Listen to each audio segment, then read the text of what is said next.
Hey guys, what is up? This is Matthew Davis, me once again. Welcome back to another movie review, aka After I Saw. This time it is going to be on Kraven the Hunter. Supposedly the last of this Spider-Man villain universe without Spider-Man, and none of these supposed villains are actually really villains, but a lot more like heroes, or I don't know what they're trying to make them out to be, but yeah, anyways, with Kraven the Hunter, we all knew from the get-go that this was probably not going to be good.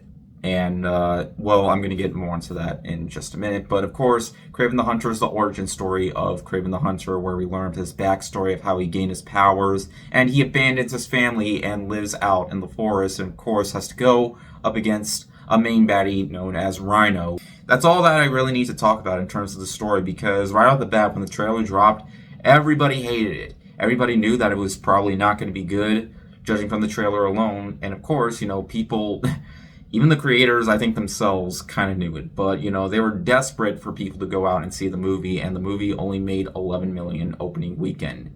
And, yeah, I waited a few days afterwards to see the movie because, my niece's birthday was this weekend, and I wanted to see her this weekend, and we had a great time. Also, I am still learning how to drive. I wanted to focus on that a lot past weekend, and I did. I got a lot of progress made. That was actually easier for me than focusing on this movie because, yeah, it was really hard for me to focus on this movie because I knew going into it I was probably not going to care about what was going to happen, and I didn't.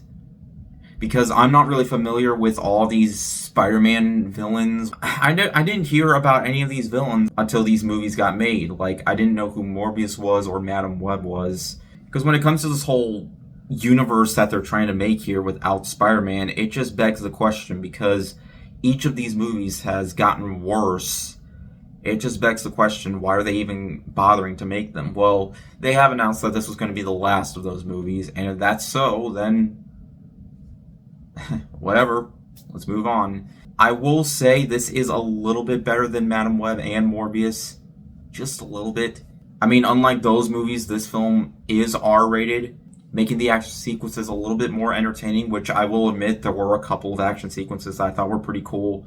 Like, there's this one in the woods where Kraven sets up a bunch of these traps involving bear traps, and then one involving, like, a massive log that falls down, kind of like a brutal Home Alone-like trap setting. But yeah, that's pretty much the closest thing that I have to a compliment, because the rest of the movie, it was just an absolute, like, just like Madam Web and Morbius, it was very, very dull and very uninteresting. Of course, we see exactly how Kraven got his powers, and it was done very, very weak. I mean, it was very basic. Kraven dies but then comes back to life. It's basically like, how exactly he got his powers during the first 3 minutes, and then later down the line we do get somewhat more to the action, though the movie is more boring than it is fun, in my opinion, because it just focuses a lot more on storyline. Like, Kraven has a brother. Oftentimes it does try to get you to see Kraven was a lot more of a family man, but of course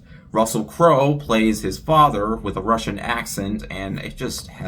Russell Crowe, man, why are you doing movies like this? Like, when was the last time he was in something good? Like, I'm probably forgetting something, but just... Like, he was in a horror movie that came out this year that wasn't good at all, from what I've heard. So, and the fact that he's in this now just what is this man doing? And of course, a lot of the times, even when it does come to the action, even though it is R-rated, I don't really feel like it's worth it. I mean, sure, from the trailer, it does make it seem like it's going to be super brutal. I feel like movies like Logan were far more brutal. I just feel like, in order to have a good origin story, you need to have a good narrative. But the narrative here, it was just very dull. And the characters, I barely remembered anyone in this movie after watching it. I mean, he does meet up with this girl named Calypso, who, who's just, I don't know. It was just really hard for me to focus because I just didn't really feel like there was much to this movie that I felt like I could really connect to.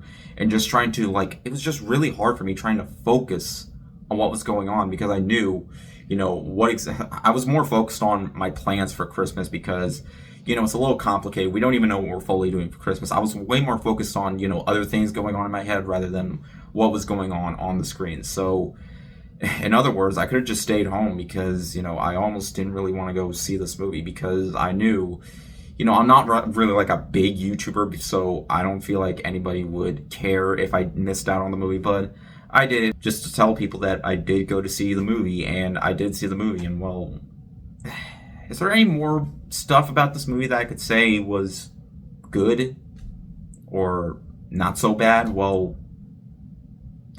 Aaron Taylor Johnson in the movie is alright. He's fine in the movie. He's passable, but there really wasn't a whole lot for me more to compliment on this movie. All I can say is that I saw it, and it was pretty much what I expected. It's very generic, it's very dull, and despite the fact that it has its R rating, unlike the other Spider-Man universe movies without Spider-Man, it doesn't help that the narrative was still weak. The action, the special effects, they still look very bad. Despite a couple of the action sequences being cool, it still doesn't hide the fact that the effects were still shoddy. I mean, I did expect that because comic book movies nowadays, even Deadpool and Wolverine, while I still really enjoyed that movie, and that movie was a lot of fun, still had its shoddy special effects, but they're not nearly as bad as some of the effects in this film. But by the end of it, I really don't have a whole lot to say. It's just one of those movies that I can just, take off my list and say I saw the movie, and yeah, it's the least worst out of this Spider-Man universe without Spider-Man. I'm not sure if you can count the Venom movies. I mean, technically you can, but, at least those movies weren't trying to take themselves too seriously. At least those movies managed to have a bit of humor. This film didn't have a whole lot of it. I mean, that might be a good thing because it might play off as just cringy. So yeah, it's probably for the best.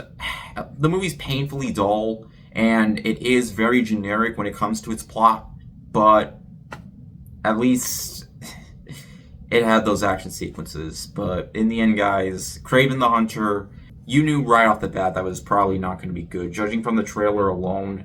And by the end of it, yeah, nobody's going out to see the movie, but if this is the last of this Spider-Man universe without Spider-Man, then good riddance, pretty much. I hated Morbius, I hated Madam Web, I hated this movie. Not as much as those movies, though, because at least it didn't have as much cringy dialogue or embarrassing moments as those movies did. Yeah, it's just one of those movies where, why are they even trying? Why did they even try with this one? But they did it, and they did not succeed in the slightest. But yeah, oh well. They're moving on to other projects. It's definitely for the best. Yeah, even with an R rating, it didn't really help much, as there was far more talking than there was action, at least when I was watching the movie. I don't know, because I wasn't focusing a lot of the time. I will say, even though I do think this is better than Madam Web and Morbius, at least those two movies were shorter. This movie is over the 2-hour mark, but yeah. If you guys are wondering, I did get a couple comments asking if I was going to see that new animated Lord of the Rings movie. I am going to see that this Wednesday, so don't worry, I didn't forget about that. It's just there were more important things that I had to do. Because, yeah, seeing this movie wasn't important, but I saw it anyway because I knew you guys probably, but some of you guys follow me on Letterboxd, you'll know what I see. But I talked about it, didn't like it, so yeah, enough of that. Anyways, thank you guys so much for watching, and I'll see you guys later. Word out.